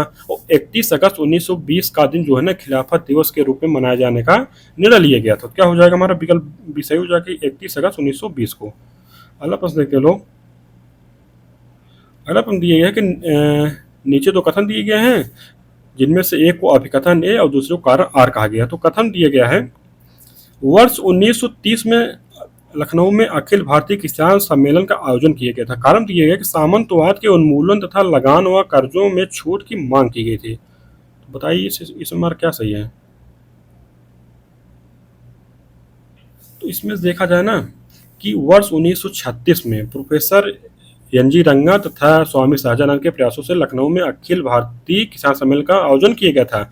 इस सम्मेलन में सामंतवाद के उन्मूलन तथा लगान व कर्जों में छूट की मांग की गई थी। इसमें क्या है, इससे हमारा होता है कथन गलत है और कारण हमारा सही है। तुम्हारा विकल्प डी सही हो जाएगा क्योंकि 1930 में नहीं भैया 1936 में इसका आयोजन किया गया था। अगला प्रश्न देखते हैं लोग। अगले प्रश्न को सूची एक को सूची दो से मिलाना है। एक तरफ दिया गया है कि प्रमुख व्यक्तित्व दिए गया, दूसरी तरफ उनका जन्म स्थान दिया गया है। तो पहला जो दिए गए मैथिली शरण गुप्त, तो इनका जन्म स्थान कहाँ था, इनका जन्म स्थान था जो है झांसी था। आचार्य रामचंद्र शुक्ल जो इनका जन्म स्थान था बस्ती था। राहुल सांकृत्यायन था आजमगढ़ था। धर्म भारती तो इनका था प्रयागराज। तो इस तरह हमारा क्या बन रहा है, हमारा बन रहा है 4-3-2 1 पर हमारा विकल्प सही हो जाएगा। अगला प्रश्न देखते हैं लोग। अगला प्रश्न है कि अतरौली घराना के संबंध में निम्नलिखित कथनों पर विचार करें। तो दिया गया है कि ध्रुपद धमार गायन के लिए प्रसिद्ध है, और दूसरा दिया गया स्थापना आजमगढ़ के अतरौली गांव में, और तीसरा दिया गया है गजल की बेगम अख्तर इसी घराने की थी। चौथा दिया है काले खां और चांद खां द्वारा स्थापना की गई। तो बताइए इसमें मैं कौन सही है। तो इसमें क्या है ना अतरौली घराने की स्थापना जो है वो अलीगढ़ की गई थी ना, अलीगढ़ के निकट अतरौली गांव किया गया था। कहाँ किया गया था, अतरौली गांव में। तो इसमें क्या था कि ध्रुपद धमार गान के लिए प्रसिद्ध था, ये तुम्हारा सही हो जाएगा। और इसकी स्थापना आजमगढ़ अतरौली ने भी है, अलीगढ़। तो दूसरा कथन हमारा गलत हो जाएगा। गजल की बेगम अख्तर इसी घराने नहीं थी, ये कहाँ थी भैया, ये लखनऊ घराने से संबंधित थी ना। तीसरा हमारा गलत हो जाएगा। चौथा दिए है काले खां और चाँद खां द्वारा स्थापना की गई, ये तुम्हारा सही है। 1-4 हमारा सही है, तुम्हारा विकल्प भी सही हो जाएगा। अगला प्रश्न देखते हैं लोग। अगले प्रश्न दिए है कि सूची एक को सूची दो से मिलाना है। एक तरफ दिए गया है प्रमुख स्थल और दूसरी तरफ दिया गया है कि जिला दिया गया है। गढ़वा, गढ़वा कहाँ भैया, ये तो है प्रयागराज में। देवगढ़ है ललितपुर में। बांसखेड़ा शाहजहाँपुर में है। कालिंजा कहाँ है, बादा में। इस तरह हमारा क्या बन रहा है, हमारा 3-1-4-2 बन रहा है, हमारा विकल्प सही हो जाएगा। अलग प्रश्न देख लो। दिए गए सपरार नहर से लाभान्वित जिले में से कौन कौन से हैं। एक तरफ जालौन है, झांसी है, हमीरपुर है, ललितपुर है। बताइए। सपरार नहर जो है ना उत्तर प्रदेश की एक नहर है, इसके द्वारा झांसी व हमीरपुर जिलों के लगभग 40,000 एकड़, कितनी 40,000 एकड़ जमीन की जो है ना भूमि की सिंचाई होती है। इस तरह हमारा क्या हो जाएगा, झांसी हमीरपुर है, हमारा 2-3 समय हमारा विकल्प भी सही हो जाएगा। अलग प्रश्न देखते लोग। इसमें सूची एक को सूची दो से मिलाना है। एक तरफ परियोजना दी गई और दूसरी तरफ अवस्थिति दी गई है। तो जायकवाड़ी परियोजना कहाँ है भैया, ये गोदावरी नदी पे है। सरदार सरोवर नर्मदा नदी पर है। दुलहस्ती चिनाब नदी पर है। उकाई ताप्ती नदी पे है। इस समय क्या बन रहा है, हमारा बन रहा है 3-4-2 1 बन रहा है, हमारा विकल्प भी सही हो जाएगा। अलग प्रश्न देखते लोग। अगले प्रश्न दिया गया है कि आर्द्र भूमि के संबंध में निम्नलिखित कथनों पर विचार कीजिए। पहला दिया गया है कछारी युक्त भूमि की वह सतह जहां जल निकास की अल्पतम व्यवस्था होती है। दूसरा दिया है कि आंतरिक अर्धभूमि जो है प्राकृतिक होती है। तीसरा दिया है कि मानव निर्मित हैदर अर्धभूमि उत्तर प्रदेश में स्थित है। बताइए इसमें कौन सही है।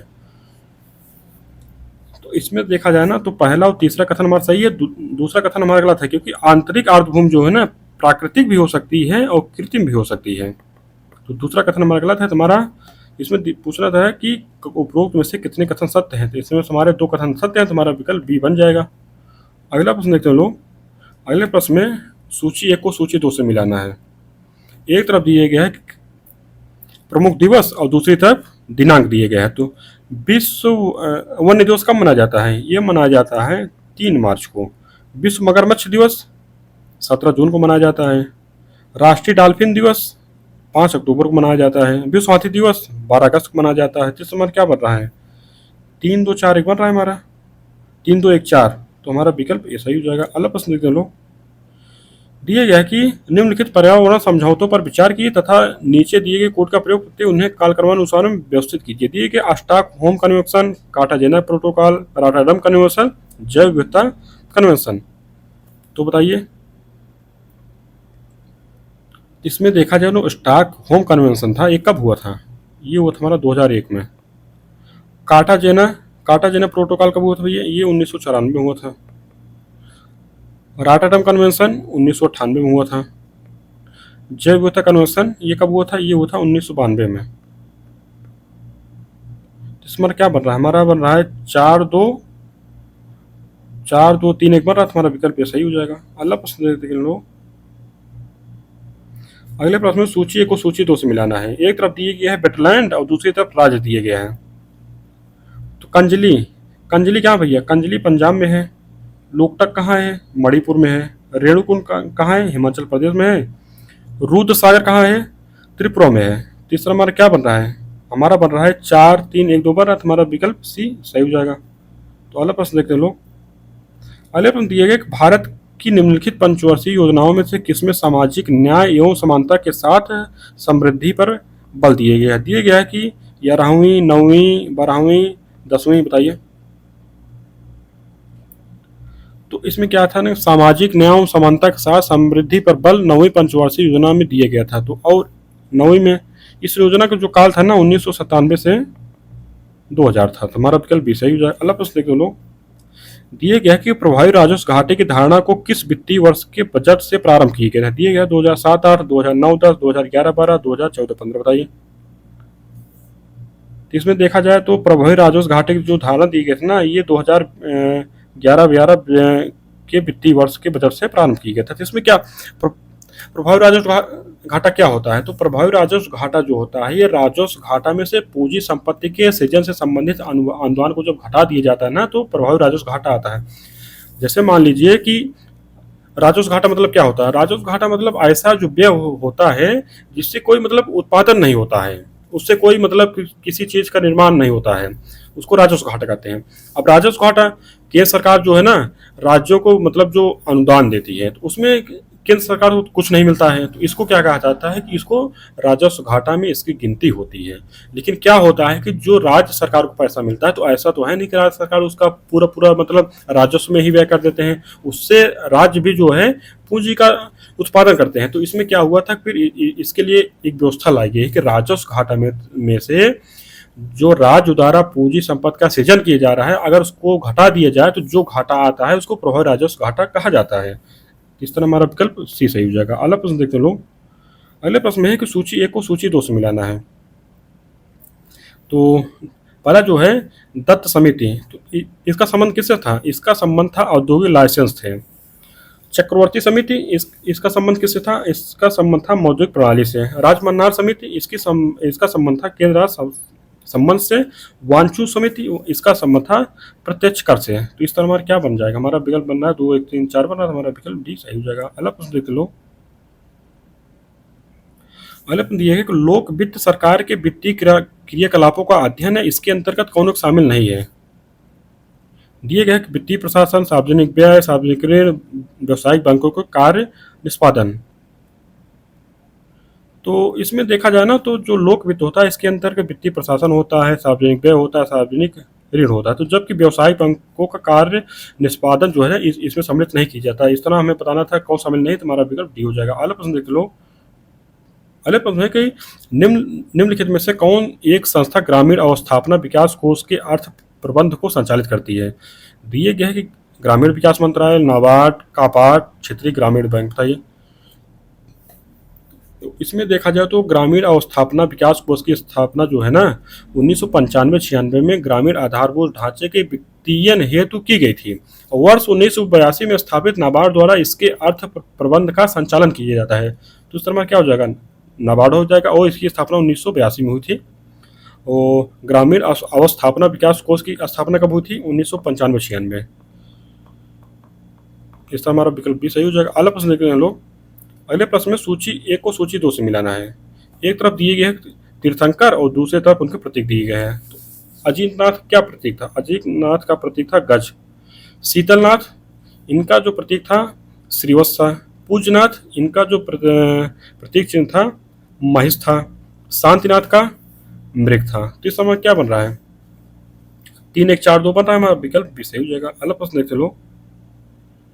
दिए गया है कि मौर्य साम्राज्य की प्रशासनिक व्यवस्था के संदर्भ में निम्नलिखित कथनों पर विचार कीजिए। तो दिया गया है, पहला कथन जो दिया गया है इसमें कि केंद्र प्रांतों में बटा था तथा प्रांतों का प्रशासन राजवंश के अधीन था, और दूसरा कथन दिया गया प्रविष्टा चल मुद्रा का नियमन करने वाला अधिकारी था। बताइए इसमें हमारा कौन सा कथन सही है। तो उसमें देखा जाए ना कि मौर्य साम्राज्य में जो है केंद्र प्रांतों में बटा था, प्रांतों का प्रशासन वायसराय रूपी अधिकारी द्वारा होता था, ये अधिकारी राजवंश के होते थे। पहला कथन हमारा सही है। और दूसरा कथन जो दिए कि जो प्रविष्टा होता था ना वो फौजदारी न्यायालय का मुख्य न्यायाधीश होता था। प्रविष्टा जो होता था ये फौजदारी न्यायालय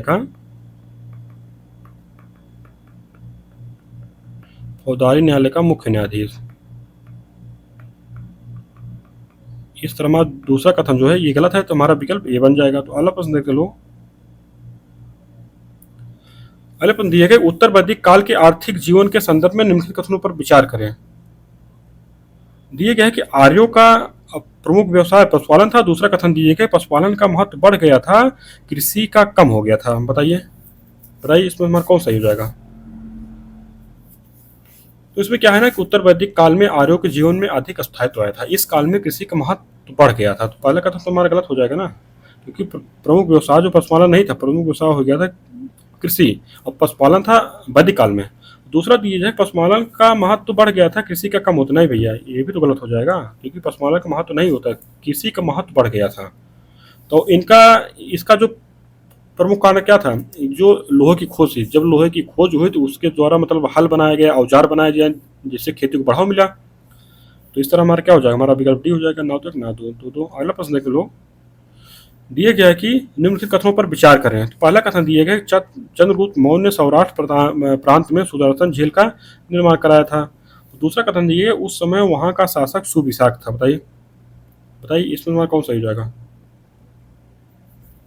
तो जो पहला कथन दिया गया है चंद्रगुप्त मौर्य ने सौराष्ट्र प्रांत में सुदर्शन झील का निर्माण कराया था, तो हमारा सही हो जाएगा। दूसरा जो दिए कि उस समय वहां का शासक सुविशाख नहीं था भैया, पुष्यगुप्त वैश्य था। कौन था, पुष्यगुप्त वैश्य। तो दूसरा कथन हमारा गलत हो जाता है, हमारा विकल्प डी सही है। अगला प्रश्न देखते हैं लोग। दिया गया है कि कुमार गुप्तकालीन अभिलेख के संदर्भ में निम्नलिखित कथनों में कौन सा एक सुमेलित नहीं है। एक तरफ अभिलेख दिया गया है, दूसरी तरफ जिला दिया गया। पहला दिया गया कि बिलसट अभिलेख, ये कहाँ पाया गया भैया, ये पाया गया एटा में। करमदंडा अभिलेख अयोध्या में पाया गया है। मनकुंवर अभिलेख प्रयागराज में पाया गया है। तुमैन अभिलेख भैया मैनपुरी में नहीं पाया गया, तुमैन अभिलेख पाया जाता है ग्वालियर में। ग्वालियर कहाँ है, मध्य प्रदेश में। चौथा हमारा सुनियत नहीं है, तो हमको ये बताना था। अगला प्रश्न देख लो। दिए गया कि निम्नलिखित में से किस एक राज्य की सीमा बांग्लादेश से तो स्पर्श करती है किंतु म्यांमार से नहीं करती। दी गया त्रिपुरा, मणिपुर, मिजोरम, इनमें से कोई नहीं। बताइए। तो इसमें देखा जाए ना जो त्रिपुरा है, त्रिपुरा का राजधानी बांग्लादेश तो मिलती है लेकिन म्यांमार से नहीं मिलती है। तो हमारा विकल्प क्या हो जाएगा, हमारा विकल्प ये सही हो जाएगा। अगला प्रश्न देखते लो। अगला प्रश्न यह कि निम्नलिखित में से कौन सा पठार इरावदी तथा साल्वेन नदियों के मध्य स्थित है। दिए गए हुई पठार, सान पठार, कोल्डेम पठार, मलाया पठार। बताइए। तो जो म्यांमार में स्थित सान पठार है ना, ये इरावदी तथा साल्वेन नदियों के मध्य स्थित है, यह खनिज संसाधनों से भरपूर है। तो विकल्प हमारा क्या बन जाएगा, विकल्प हमारा बी बन जाएगा। अगला प्रश्न देखते लो। अगला प्रश्न दिया गया है कि निम्नलिखित नदियों में से सबसे दक्षिणतम है। दिए गए स्वर्णरेखा, बैतरणी, ब्राह्मणी, महानदी। बताइए। तो इसमें देखा जाए तो सबसे उत्तर में कौन सी, सबसे उत्तर में आएगी एक नंबर पे स्वर्ण रेखा, उसके बाद आएगी बैतरणी, तीसरे नंबर पर आएगी ब्राह्मणी, चौथे नंबर पर आएगी महानदी। तो सबसे दक्षिण में कौन है, महानदी, तो हमारा विकल्प डी सही हो जाएगा। तो अगला प्रश्न देखते हैं लोग। दिए गया कथन दिए गया, कारण दिए गया। तो हमें कथन दिए गए कि समान रूप से पृथ्वी पर आग्नेय शैल सबसे अधिक मात्रा में पाई जाती है। कारण दिए गए पृथ्वी की भूपृष्ठ का 2/3 भाग इन्हीं शैलों से बना है। बताइए इसमें क्या सही है। तो इसमें देखा जाए कथन भी हमारा सही है, कारण भी सही है। कारण जो है कथन की व्याख्या भी कर रहा है हमारा हमारा दोनों सही है, तुम्हारा विकल्प ये सही हो जाएगा। अगला प्रश्न देखते लो।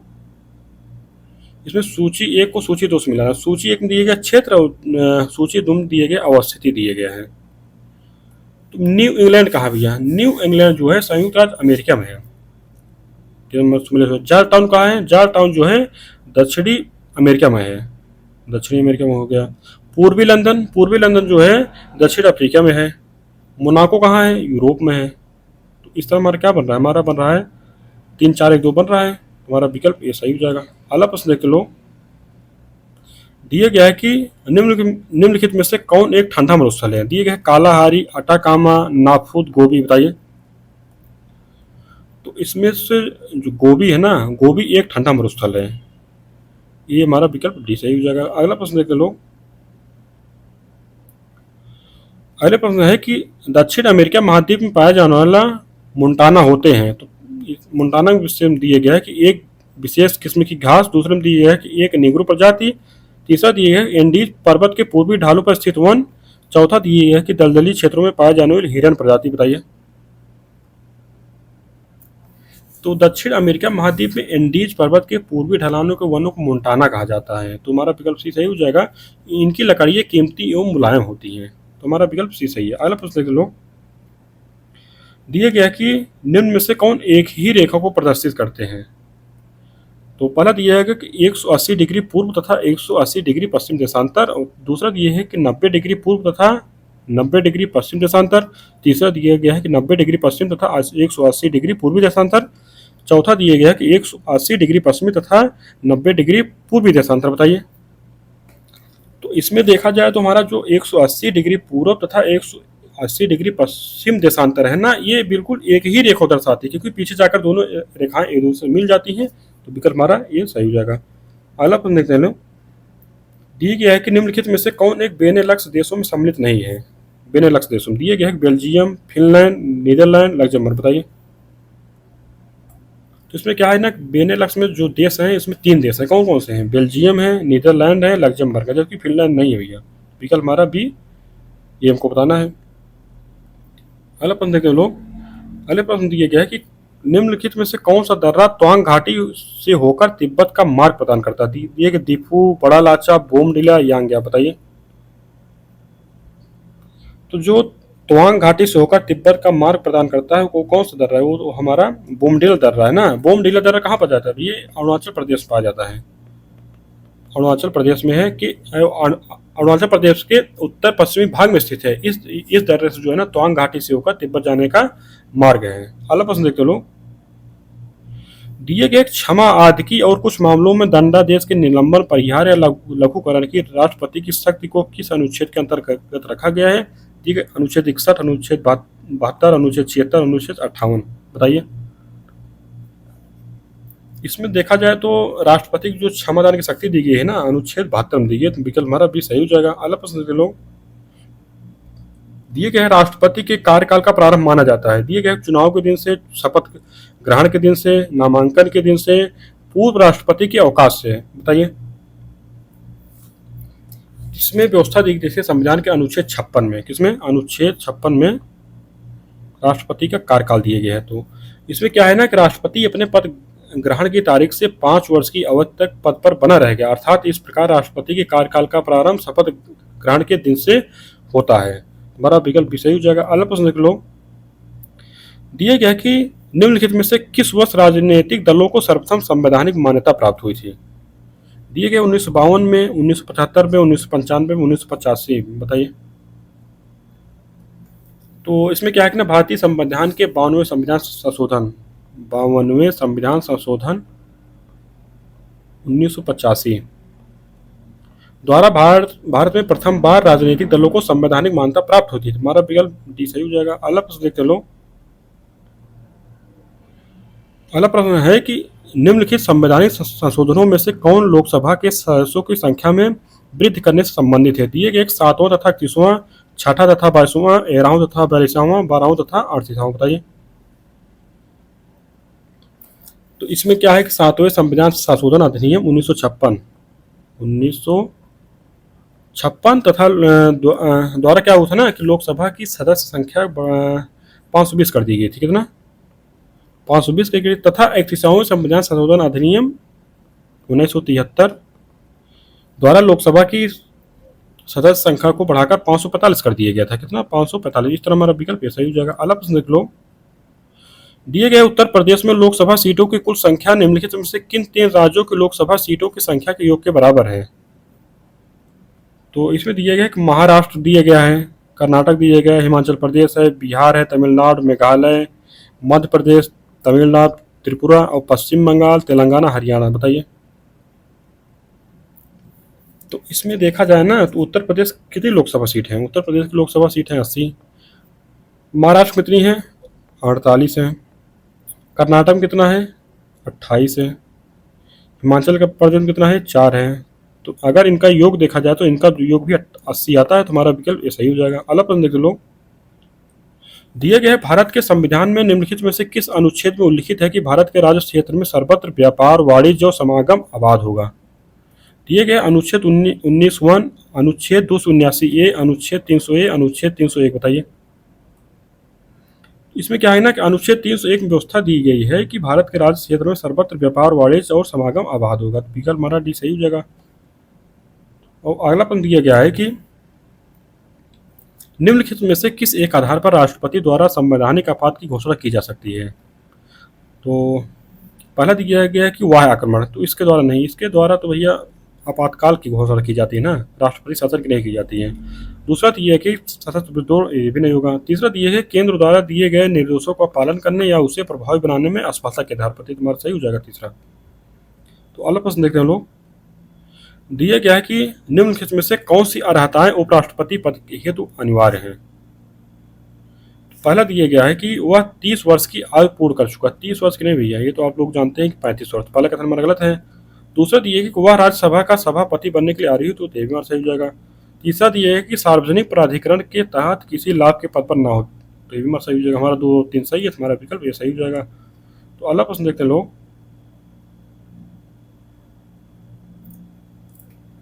अगला प्रश्न दिया है कि राष्ट्रीय पिछड़ा वर्ग आयोग के संदर्भ में कौन सा एक कथन असत्य है? तो पहला दिया गया है इसमें कि इसकी स्थापना 1993 में की गई थी।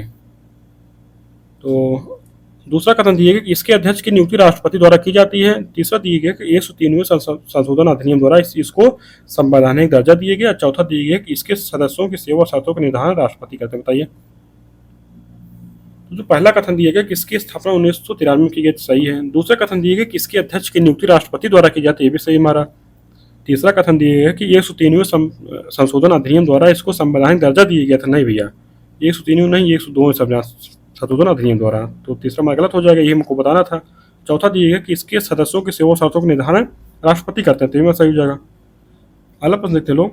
दिए गया है कि निम्नलिखित में से कौन सा एक मूल मात्रक नहीं है? दिए सेकंड, मोल, एम्पियर, न्यूटन, बताइए।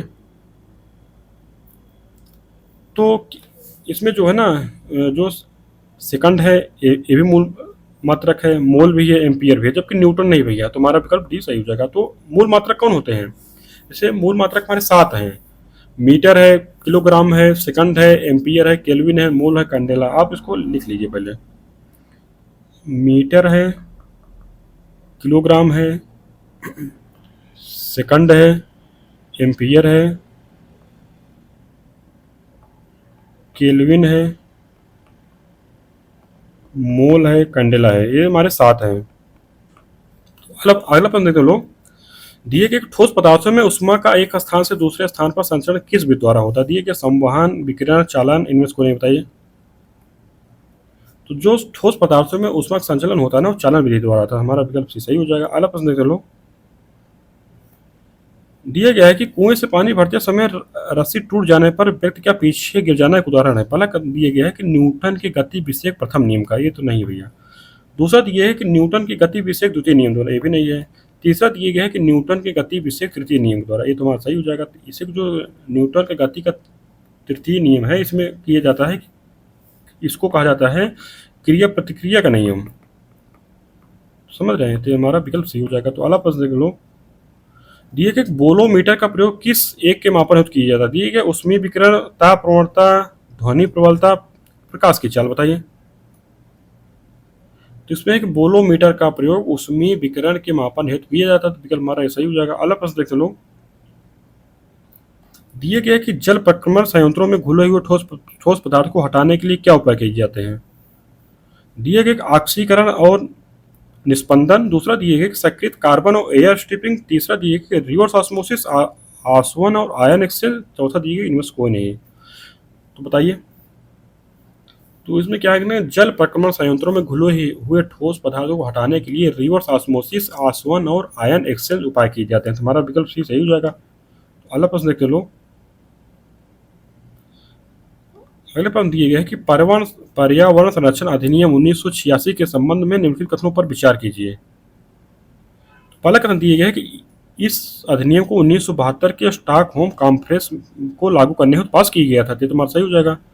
दूसरा दिए कि यह कानून स्वैच्छिक है, इसके तहत दंड का प्रावधान नहीं है। तो ये भैया हमारा गलत है, ये कथन हमारा गलत हो जाएगा। तो क्योंकि यह कानून जो है ना स्वैच्छिक नहीं है, इसमें दंड का प्रावधान किया गया है।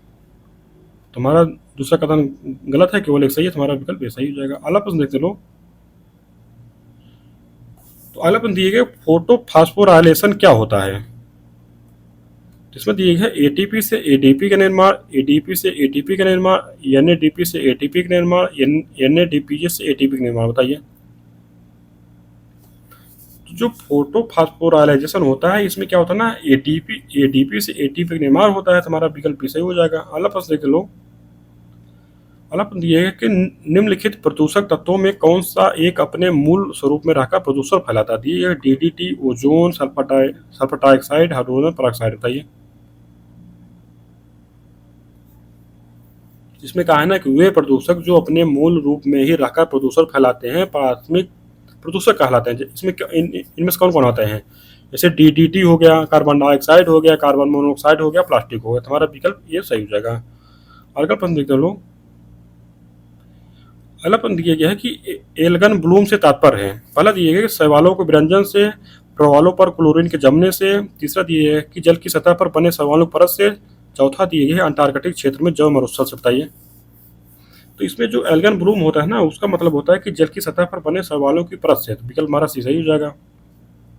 तो अगला प्रश्न देखते हो लोग। इसमें सूची एक को सूची दो से मिलाना है। एक तरफ मेला दिया गया है, एक तरफ स्थान दिए गए हैं। मुड़िया मेला कहाँ लगता है? मुड़िया मेला जो लगता है ये वृंदावन में लगता है। परिक्रमा मेला कहाँ लगता है? परिक्रमा मेला अयोध्या में लगता है। रामायण मेला जो लगता है वो चित्रकूट में लगता है। सौर मेला कहाँ लगता है? एटा में लगता है। तो इसमें क्या बनना है? 3 1 2 4 बन रहा। तुम्हारा विकल्प सी सही हो जाएगा। अगला प्रश्न देखते हैं लोग।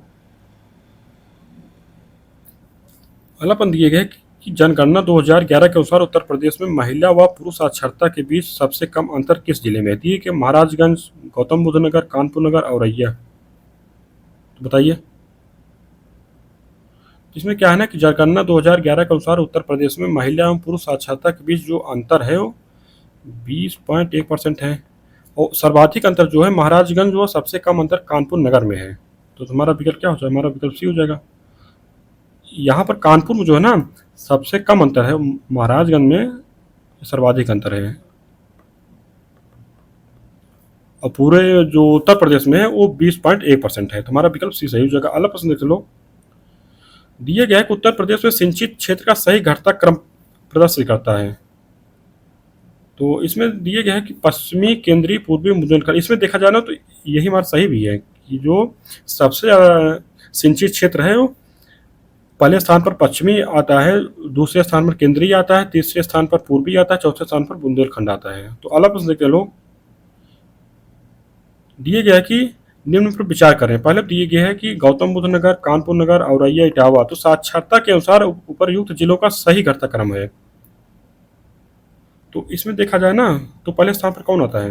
पहले स्थान पर आएगा हमारा गौतम बुद्ध नगर आएगा, दूसरे स्थान पर आएगा कानपुर नगर, तीसरे पर औरैया है, चौथे पर इटावा है। तुम्हारा क्या 1 2 3 4 है, हमारा विकल्प ये सही हो जाएगा। अगला प्रश्न देख लो। अगले प्रश्न में दिया गया है कि इसमें बताना कि कौन सा बेमेल है। एक तरफ नहर दिए गया है, दूसरे उद्गम स्थल दिए गया है। तो पहला जो दिए गए पूर्वी यमुना, पूर्वी यमुना जो उद्गम स्थल है सहारनपुर है। आगरा नहर कहाँ है? आगरा नहर जो ओखला में है। ऊपरी गंगा नहर का जो उद्गम स्थल है वो हरिद्वार में है। निचली निचली गंगा नहर, तो इसका उद्गम स्थल जो है अलीगढ़ नहीं है भैया, इसका उद्गम स्थल नरौरा में है। विकल्प डी हमें बताना था, हमारा सही हो जाएगा। अगला प्रश्न देख लो।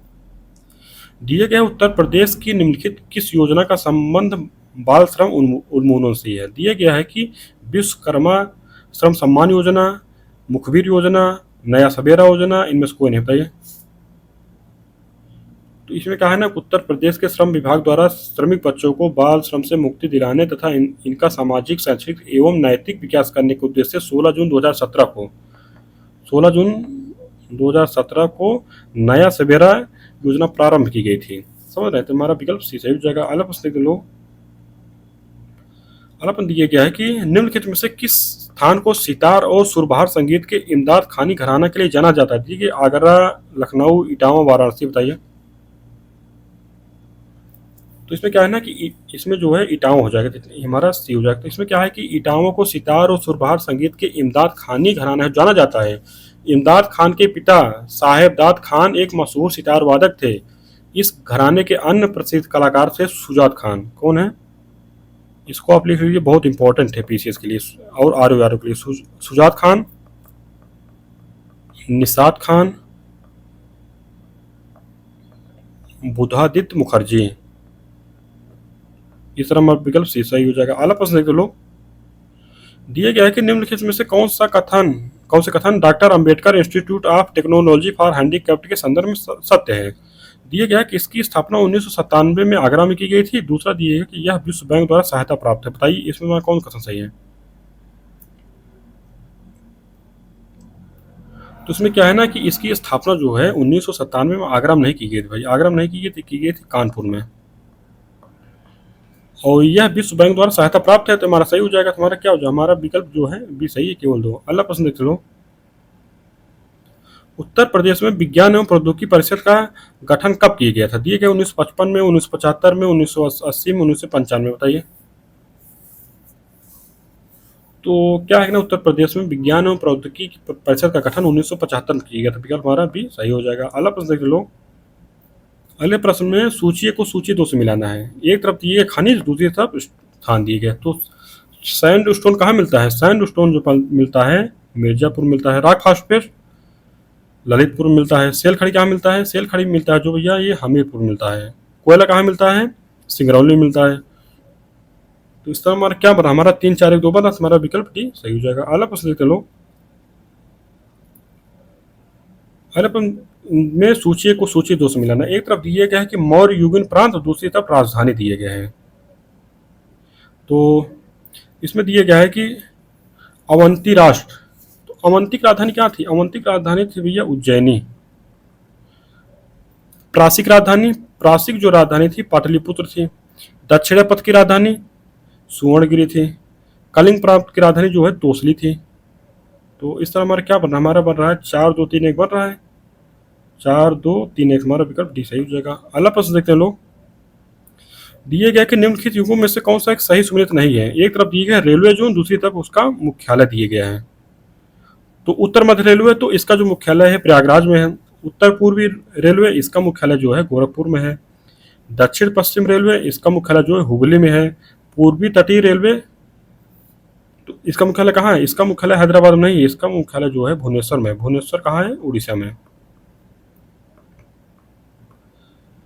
इस तरह हमारा विकल्प डी, हमको बताना था कौन सा सुमेलित है, हमारा विकल्प डी हो जाएगा। अगला प्रश्न देख लो। दिया गया है कि निम्नलिखित उपनिषदों में से किस एक में कृष्ण के प्राचीनतम संदर्भ पाए जाए? दिए गए कठोपनिषद, मुंडको उपनिषद, छांदोग्य उपनिषद, भागवत गीता, बताइए। तो इसमें देखा जाए ना तो छांदोग्य उपनिषद में किसको देव की पुत्र तथा घोष घोष जो है अंग्रेज का शिष्य बताया गया है। किस जो है भागवत धर्म के प्रवर्तक थे। वासुदेव का पुत्र होने के कारण इन्हें वासुदेव कृष्ण भी कहा गया है। विकल्प हमारा सी सही हो जाएगा। तो अगला प्रश्न देख चलो। दिया गया है कि जनसंख्या 2011 के संदर्भ में असत्य कथन चुने। तो दिया गया है पहला कथन है कि देश की कुल नगरीय जनसंख्या का 70.2% वर्ग फर्स्ट के नगरों में निवास करती है। दूसरा कथन दिया गया कि वर्ग फर्स्ट के सर्वाधिक नगर उत्तर प्रदेश में स्थित है। बताइए इसमें हमारा कौन सही है। इसमें देखा जो पहला कथन जो हमारा दिए गया है ना कि देश की कुल नगरीय जनसंख्या का 70.2% वर्ग फर्स्ट के नगरों में निवास करती है ना, तो तुम्हारा सही है। दूसरा दिया गया कि वर्ग फर्स्ट के सर्वाधिक नगर उत्तर प्रदेश में स्थित है, ये भी हमारा सही हो जाएगा। तो अब कितने शहर हैं उत्तर प्रदेश में, इसमें जो है ना ये 64 शहर हैं। तो हमारा हमें बताना था कि कौन सा गलत है, तो हमारा ना तो एक गलत है ना तो दो, हमारा विकल्प डी सही हो जाएगा। अगला प्रश्न देखते लोग। अगले प्रश्न दिए गए कि निम्नलिखित विचार करें। दिए गए मालदीव, हवाई द्वीप, बरमूडा, आल्यूसियन। तो इनमें बताना है कि उपरोक्त में से कौन से ज्वालामुखी द्वीप का उदाहरण है। तो इसमें देखा जाए ना कि हवाई द्वीप एवं आल्यूसियन द्वीप जो हैं ज्वालामुखी द्वीप के उदाहरण है। और इसमें क्या हो जाएगा हमारा हवाई द्वीप और आल्यूसियन 2 और 4 हमारा विकल्प सही हो जाएगा। और मालदीव और बरमूडा एक कौन सा द्वीप है भैया, हमारे प्रवाल द्वीप है। इस तरह हमारा विकल्प भी सही हो जाएगा। अगला प्रश्न देख लो। दिया गया कि राष्ट्रीय पादप आनुवंशिक संसाधन ब्यूरो स्थित है देहरादून में, नागपुर में, नई दिल्ली में, भोपाल में। बताइए। तो जो राष्ट्रीय पादप आनुवंशिक संसाधन ब्यूरो जो है ना नई दिल्ली में स्थित है, हमारा विकल्प सी सही हो जाएगा। अगला प्रश्न देख लो। दिया गया है कि निम्नलिखित कथनों में से कौन सा कथन सही है हमारा। दिए गए पहला कथन है कि प्रत्यक्ष विदेशी निवास एफडीआई संस्थागत विदेशी निवेश एफआईआई की अपेक्षा अधिक स्थायी प्रकृति को होता है। दूसरा दिए है कि एफआईआई व्यापक स्तर पर पूंजी उपलब्धता बढ़ाने में सहायक है। बताइए इसमें हमारा कौन सही हो जाएगा। तो इसमें जो हमारा पहला कथन दिया गया है कि प्रत्यक्ष विदेशी निवेश एफडीआई और संस्थागत विदेशी निवेश एफआईआई की अपेक्षा अधिक स्थायी प्रकृति होता है, ये हमारा सही है। क्योंकि होता क्या है ना कि जो एफडीआई होता है ना ये किसी को मतलब यहाँ पर जैसे निर्माण कार्य करता है, पहले निर्माण जो निवेश करेगा उसी निवेश से निर्माण कार्य भी करता है और अपने जो उसकी जो तकनीक होती है उसका हस्तांतरण भी करता है ना। जबकि एफआईआई जो सिर्फ ये शेयर मार्केट में पूंजी को लगाता है। तो इस तरह पहला कथन सही है क्योंकि एफडीआई ज़्यादा अस्थायी प्रकृति होता है। और दूसरा कथन जो दिए गया एफआईआई व्यापक स्तर पर पूंजी उपलब्धता बढ़ाने में सहायक, क्योंकि ये शेयर मार्केट द्वारा आता है। इसका कार्य ही होता है कि किसी देश में पूंजी की उपलब्धता को बढ़ाना होता है, बस। इस तरह हमारा दूसरा कथन सही है, तुम्हारा विकल्प सी सही हो जाएगा। अगला प्रश्न देख लो। दिए गए रुधिर एवं रुधिर रोगों का अध्ययन कहलाता है। दिए गए हिस्टोलॉजी, हिमेटोलॉजी, हर्पेंटोलॉजी, मायोलॉजी। बताइए। तो इसमें क्या है ना कि रुधिर एवं रुधिर रोगों का अध्ययन जो होता है ना उसको हिमेटोलॉजी कहलाता है ना, उसका अध्ययन। तो विकल्प हमारा विषय हो जाएगा। हिस्टोलॉजी में क्या होता है, हिस्टोलॉजी में होता है सूक्ष्मदर्शी द्वारा अंगों की भौतिक संरचना का अध्ययन होता है। और इसमें क्या होता है अंग लिख लेते हैं अंगों की संरचना का अध्ययन, संरचना का अध्ययन। हर्पेंटोलॉजी, हर्पेंटोलॉजी में जो होता है ना उभयचर एवं सरीसृप का अध्ययन होता है। कितना उभयचर एवं सरीसृप का अध्ययन होता है। मायोलॉजी में क्या आता है पेशियों का अध्ययन, पेशियों का अध्ययन होता है। इस तरह में क्या हो जाए हमारा विकल्प भी सही है। तो अगला प्रश्न देखते हैं लोग। अगले प्रश्न में हम लोगों का करंट अफेयर है जो कि ये लगभग 2023 का है। तो चलिए ठीक है, हम लोगों का टेस्ट कंप्लीट हो गया। हम लोग डेली इसमें हम लोग चल रहा है फेज सेकंड का चल रहा है ना भैया। अभी फेज फर्स्ट का हम लोग कंप्लीट नहीं हुआ है, उसको हम लोग भी कर रहे हैं लगातार। फेज सेकंड हमारा चल रहा है, तो इस तरह हम लोग धीरे धीरे कवर कर लेंगे। तो चलिए धन्यवाद।